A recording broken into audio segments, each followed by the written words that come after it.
తుమ్మిడిహెట్టి ప్రాజెక్టుపై ఫోకస్ పెట్టింది సర్కార్. అందులో భాగంగానే మే 7న ఆ ప్రాజెక్టును సందర్శించనున్నారు సీఎం. ఖరీఫ్ నాట్లకు విత్తనాలు అందుబాటులో ఉంచాలని అధికారులను ఆదేశించారు మంత్రులు. నకిలీ విత్తనాలను పూర్తిగా అరికట్టాలన్నారు. కేంద్రం చేపట్టే ఎస్ఐఆర్లో అర్హులైన వారి ఓట్లు పోకుండా జాగ్రత్తలు తీసుకోవాలన్నారు. ప్రభుత్వ భూముల పరిరక్షణలో ఎలాంటి రాజీ పడబోమన్నారు మంత్రులు.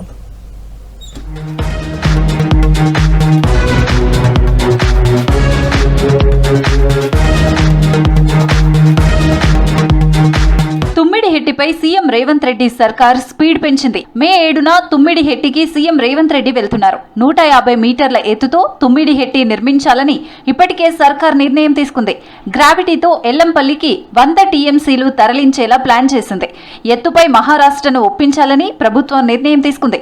ఎత్తుపై మహారాష్ట్రతో మాట్లాడేందుకు కేంద్ర మంత్రి కిషన్ రెడ్డి సాయం తీసుకోవాలని ఇరిగేషన్ మంత్రి ఉత్తమ్ కు సూచించారు సీఎం రేవంత్ రెడ్డి.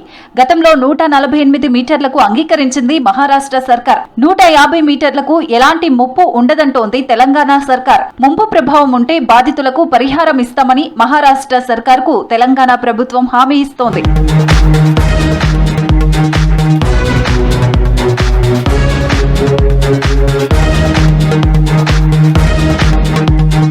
సంక్షేమ హాస్టళ్లు, పాఠశాలలకు అందించే వస్తువుల సరఫరాలో అక్రమాలను అరికట్టేందుకు సెంట్రలైజ్డ్ ప్రొక్యూర్మెంట్ విధానాన్ని అనుసరించాలని అధికారులకు ఆదేశించారు సీఎం రేవంత్ రెడ్డి. సంక్షేమ హాస్టళ్లు, పాఠశాలలకు సరఫరా చేసే దుస్తులు, పుస్తకాలు, నోట్బుక్స్, ఇతర వస్తువులను సెంట్రలైజ్డ్ ప్రొక్యూర్మెంట్ ద్వారానే విద్యార్థులకు అందించాలన్నారు సీఎం. జూన్ 15 నాటికి యూనిఫారంలు పాఠశాలలకు చేరేలా చర్యలు తీసుకోవాలన్నారు సీఎం.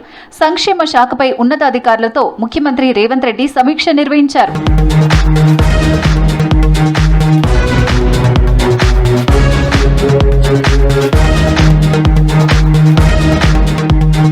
రాష్ట్ర వ్యాప్తంగా అసంపూర్తిగా ఉన్న డబుల్ బెడ్రూమ్ ఇండ్ల నిర్మాణాలు ఏ స్థాయిలో ఉన్నా కూడా మే నెల చివరి నాటికి లబ్ధిదారులను గుర్తించి కేటాయించాలని అధికారులను ఆదేశించారు మంత్రి పొంగులేటి శ్రీనివాసరెడ్డి. ప్రభుత్వ భూముల పరిరక్షణలో ఎలాంటి రాజీ పడబోమన్నారు మంత్రి. భూముల ఆక్రమణలను కట్టడి చేయడానికి కఠిన చర్యలు తీసుకోవాలని కలెక్టర్లను ఆదేశించారు. హౌసింగ్ కార్పొరేషన్ ప్రధాన కార్యాలయంలో ఉమ్మడి మెదక్, కరీంనగర్ జిల్లాల ఇన్ఛార్జ్ మంత్రులు, ఎంపీ, ఎమ్మెల్యే, ఎమ్మెల్సీలు, కలెక్టర్లతో సమీక్షించారు మంత్రి.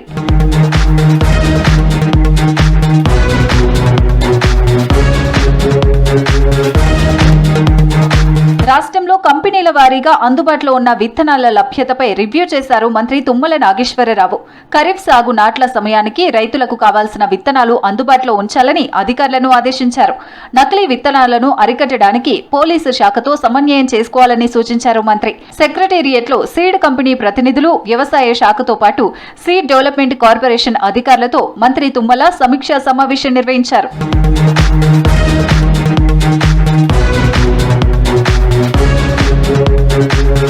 సమాజం బాగుపడాలంటే విద్య అవసరమన్నారు మంత్రి కోమటిరెడ్డి వెంకటరెడ్డి. పేదలకు ఉచితంగా చదువు చెప్పేలా, కుల మతాల మధ్య ఆంతర్యం తొలగించేలా ప్రభుత్వం ఇంటిగ్రేటెడ్ స్కూళ్లు నిర్మిస్తుందని చెప్పారు.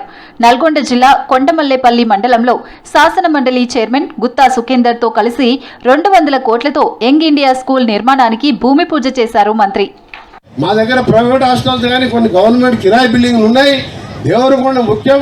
మాది నెక్స్ట్ ఇయర్ పెట్టుకుంటా, నాకు ఈ యంగ్ ఇండియా కూడా ఉండని అంటే ఏం కాదు, త్వరగా అది కూడా శాంక్షన్ చేస్తాం, ల్యాండ్ కోసం చూస్తున్నాం అని చెప్పి శాంక్షన్ చేసి టెండర్లు చేసి మిషనరీ కూడా చూసిండ్రు. మీరు తొందరగా పూర్తి చేస్తామని మరొకసారి ఇక్కడ చదువుకునే విద్యార్థులకు, ఇలా చదవబోయే విద్యార్థులకు, తల్లిదండ్రులకు శుభాకాంక్షలు తెలియజేసుకుంటూ రాష్ట్రంలో చేపట్టే సర్ ప్రక్రియలో మన ఓట్లు పోకుండా దొంగ ఓట్లు రాకుండా చూసుకోవాలన్నారు మంత్రి పొన్నం ప్రభాకర్. ప్రతి బూత్ కు ఒక బిఎల్ఏను నియమించి జాగ్రత్త పడాలన్నారు. కాంగ్రెస్ పవర్ లో ఉన్న రాష్ట్రాల్లో బీజేపీ సర్కార్ ఓట్లను తొలగిస్తుందన్నారు. కరీంనగర్ జిల్లా చిగురుమామిడి మండల కాంగ్రెస్ పార్టీ కార్యకర్తల సమావేశంలో పాల్గొన్నారు.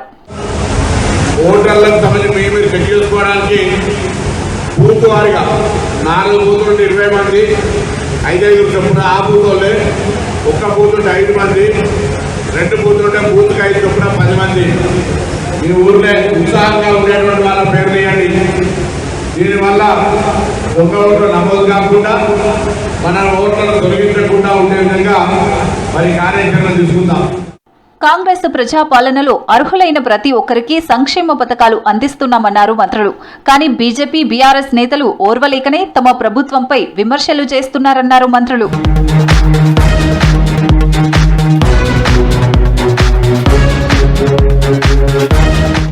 రెండున్నరేళ్లుగా 6 గ్యారంటీలు ఎందుకు అమలు చేయట్లేదని కాంగ్రెస్ పార్టీని ప్రశ్నించారు బీజేపీ లీడర్లు. రాష్ట్రంలో కాంగ్రెస్, దేశంలో ఇండియా కూటమి ప్రజలకు వ్యతిరేకంగా పనిచేస్తోందని విమర్శించారు. బీఆర్ఎస్ పార్టీ 10 ఏళ్లలో ప్రజలకు అప్పులు తప్ప మిగిల్చిందేమీ లేదని మండిపడ్డారు కమలం నేతలు.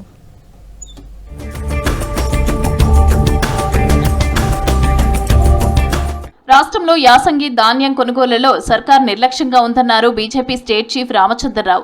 రైస్ మిల్లర్లు, కమిషన్ ఏజెంట్లు, దళారులు కుమ్మక్కై రైతులకు అన్యాయం చేస్తున్నారని మండిపడ్డారు. కొనుగోలు కేంద్రాలు సకాలంలో తెరవకపోవడంతో అకాల వర్షాలకు ధాన్యం తడిసిపోతోందన్నారు.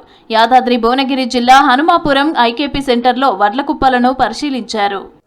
నేను ఇక్కడ ఉన్నటువంటి యంత్రాంగం, ప్రభుత్వ యంత్రాంగం చెప్తా ఉన్నాను, ప్రభుత్వాన్ని కూడా కోరుతా ఉన్నాను. నేను రైస్ మిల్లర్లు, అదేవిధంగా ఈ దళారీలు మధ్యన ఉన్నటువంటి ఒక ఏదైతే కుమ్మక్కతనం అవుతుందో దానివల్ల ఈ పరిస్థితి ఈరోజు ఏర్పాటు పడింది రాష్ట్రంలో. ఒక ధాన్యమే ఒక ఒరే కాదు, ఈవెన్ మొక్కజొన్న కూడా అదేవిధంగా ఆదిలాబాద్ జిల్లాలో మొక్కజొన్న పరిస్థితి కూడా అదే ఉన్నది.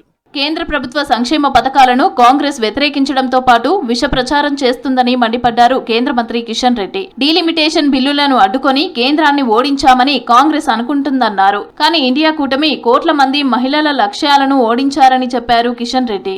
ఈ యొక్క సీట్ల పెంపు ద్వారా దక్షిణ భారతదేశానికి న్యాయం జరిగేటువంటి అద్భుతమైనటువంటి అవకాశం వచ్చింది. ఇదే వీళ్ళందరూ కూడా కాంగ్రెస్ పార్టీ నాయకత్వంలో, డిఎంకే నాయకత్వంలో దక్షిణ భారతదేశానికి సంబంధించినటువంటి కొన్ని రాజకీయ పార్టీలన్నీ కలిసి దక్షిణ భారతదేశానికి అన్యాయం చేయొద్దని చెప్పి తీర్మానం చేశారు. బీఆర్ఎస్ పార్టీ చచ్చిన పాము అన్నారు ఎంపీ లక్ష్మణ్. కేసీఆర్ బీఆర్ఎస్ గురించి ఎంత తక్కువ మాట్లాడితే అంత మంచిదని అన్నారు. ప్రజలు ప్రతిపక్ష హోదా ఇస్తే కనీసం అసెంబ్లీకి కూడా రావటం లేదని విమర్శించారు. ఏ ఎన్నికల్లోనూ బీఆర్ఎస్ తో పొత్తు అనేదే ఉండదని స్పష్టం చేశారు లక్ష్మణ్. జాతీయ పార్టీ నరేంద్ర మోడీ గారు తెలంగాణ పట్ల ప్రత్యేక దృష్టి సారించబోతున్నారు. దేశంలో గత 10 సంవత్సరాలుగా ఎక్కడ ఎన్నికలు జరిగినా పంచాయతీ నుంచి మొదలుకుంటే పార్లమెంటు వరకు గెలుస్తున్నటువంటి ఏకైక పార్టీ అది భారతీయ జనతా పార్టీ మాత్రమే. ఆదిలాబాద్ జిల్లాలో గిరిజనుల ఆర్థిక స్థితిని మెరుగుపరిచేలా చర్యలు తీసుకుంటామన్నారు ఎమ్మెల్యే పాయల్ శంకర్. పేద దళితులను ఆదుకుంటామని చెప్పారు. చించు ఘాట్ పరిధిలో రాయ్ సెంటర్ భవన నిర్మాణానికి భూమి పూజ చేశారు ఎమ్మెల్యే పాయల్ శంకర్. ఈ గిరిజన భవన నిర్మాణం ద్వారా ఈ చించుఘాట్ గ్రామంలో ఉన్నటువంటి ఈ యొక్క రాయ్ సెంటర్ దాదాపు చుట్టుపక్కల గ్రామస్తులు, ఇక్కడ ఉన్నటువంటి గిరిజనులంతా కూడా ప్రత్యేకమైనటువంటి సమావేశాలు ఏర్పాటు చేసుకున్నప్పుడు వాళ్లకు సౌకర్యంగా ఉండాలన్నటువంటి ఆలోచనతో హైదరాబాద్ లో గవర్నర్ శివప్రతాప్ శుక్లాను కలిశారు బీజేపీ ఎంపీ అరవింద్. లోక్ భవన్ లో గవర్నర్ ను మర్యాదపూర్వకంగా కలిశారు. ఈ సందర్భంగా ఆయనకు పుష్పగుచ్చం ఇచ్చి సన్మానించారు. పలు అంశాలపై చర్చించారు గవర్నర్ శివప్రతాప్, ఎంపీ అరవింద్. ప్రధాని మోదీ పాలనలో ప్రకృతి విధ్వంసం జరుగుతోందన్నారు లోక్సభ విపక్ష నేత రాహుల్ గాంధీ. అండమాన్ నికోబార్ దీవుల్లో అటవీ చట్టాలను కేంద్ర ప్రభుత్వం అమలు చేయడం లేదన్నారు. గ్రేట్ నికోబార్లో భారీ అభయారణ్యాన్ని ధ్వంసం చేసి అదానికి కట్టబెట్టే కుట్ర జరుగుతోందని చెప్పారు. తమిళనాడు, కేరళలో కాంగ్రెస్ కూటములు అధికారంలోకి వస్తాయన్నారు హస్తం నేతలు.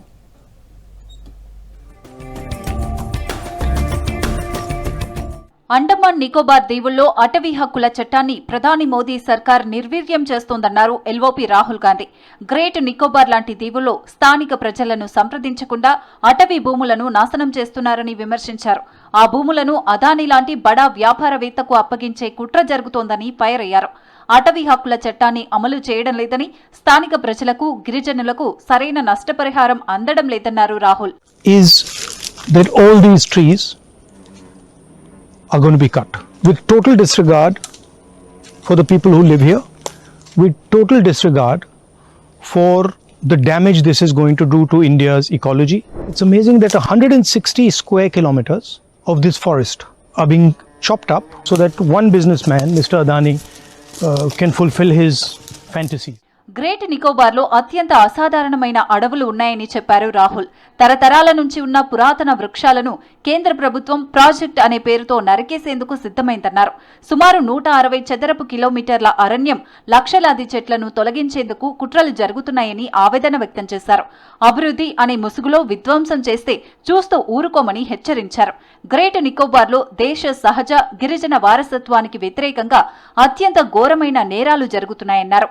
దీనిని వెంటనే ఆపాలని డిమాండ్ చేశారు Rahul Gandhi. Who lives on this island is against this project, has not been asked about this project, does not know what compensation they're going to get for their land, and now I understand why the government didn't want me to come here and why the government did a whole exercise to stop me from getting here. It's wholesale theft, and I wish more people could come and see this. ప్రధాని మోదీ పాలనలో కేంద్రపాలిత ప్రాంతమైన లడఖ్లో ప్రజాస్వామ్యం లేకుండా పోయిందన్నారు రాహుల్. ప్రజల హక్కులపై దాడి జరుగుతోందని, యువత గొంతు నొక్కిస్తున్నారని ఆరోపించారు. కేంద్రంలోని మోదీ సర్కార్కు అదానీ, అంబానీల సంక్షేమమే ముఖ్యమన్నారు. ఢిల్లీలో లడఖ్ ప్రాంత యువతను కలిసి వారి సమస్యలను తెలుసుకున్నారు రాహుల్. లడఖ్ ప్రజల ప్రయోజనాల కోసం కాంగ్రెస్ పార్టీ పోరాడుతుందని హామీ ఇచ్చారు. Have you chosen who sits behind and who sits forward? It is random? What's the riskiest thing you guys have done? Like, what's the thing where you were like, yeah, what's the riskiest thing you've done? Join Congress. Okay, that's risky. That's real risky. Defamation కేసులో తనను arrest చేయొద్దంటూ Congress నేత పవన్ ఖేరా దాఖలు చేసిన పిటిషన్ను విచారించింది supreme court. Assam CM Himanta భార్యపై అనుచిత comments కేసులో ముందస్తు bail ఇవ్వాలని కోర్టును కోరారు ఖేరా. వాదనలు విన్న సుప్రీంకోర్టు ముందస్తు బెయిల్ పిటిషన్పై తీర్పు రిజర్వ్ చేసింది. ఇటీవల అస్సాం సీఎం భార్యకు నకిలీ పాస్పోర్టులు, విదేశాల్లో అక్రమాస్తులు ఉన్నాయని ఆరోపించారు ఖేరా. ఈ ఆరోపణలతో ఖేరాపై పరువు నష్టం కేసు నమోదైంది. కేరళ, తమిళనాడులో కాంగ్రెస్ కూటమి అధికారంలోకి రాబోతోందని ధీమా వ్యక్తం చేశారు ఏఐసీసీ చీఫ్ ఖర్గే. 5 రాష్ట్రాల అసెంబ్లీ ఎన్నికల ఎగ్జిట్ ఫలితాలపై స్పందించారు. తమిళనాడులో డీఎంకే నేతృత్వంలోని కూటమి తిరిగి అధికారంలోకి వస్తుందని చెప్పారు. కేరళలో కాంగ్రెస్ ఆధ్వర్యంలోని యూడీఎఫ్ గెలుస్తుందని ఆశాభావం వ్యక్తం చేశారు. అసోం, పుదుచ్చేరిలో ఎగ్జిట్ పోల్స్ కు మించి కాంగ్రెస్ సీట్లు సాధిస్తుందని చెప్పారు. బెంగాల్లో ఎన్నికల ఫలితాల ఆధారంగా తమ వ్యూహాలు ఉంటాయన్నారు ఖర్గే.